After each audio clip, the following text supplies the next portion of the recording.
Joakim här. Jag har precis varit ute och julhandlat i julruschen.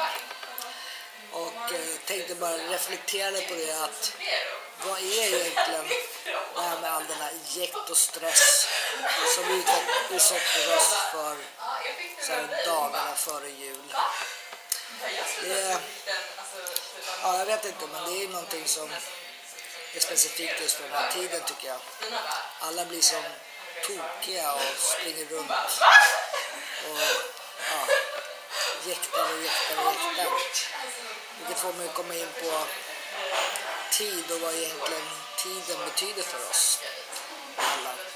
Har ni tagit er tid och funderat och reflekterat över vad betyder tiden för dig? Det är något som jag tycker är viktigt att planera sin tid och tänka ut på vad man helt enkelt vill göra med den.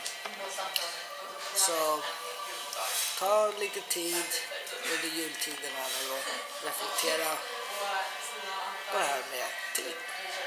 Ha en god jul. Hej då.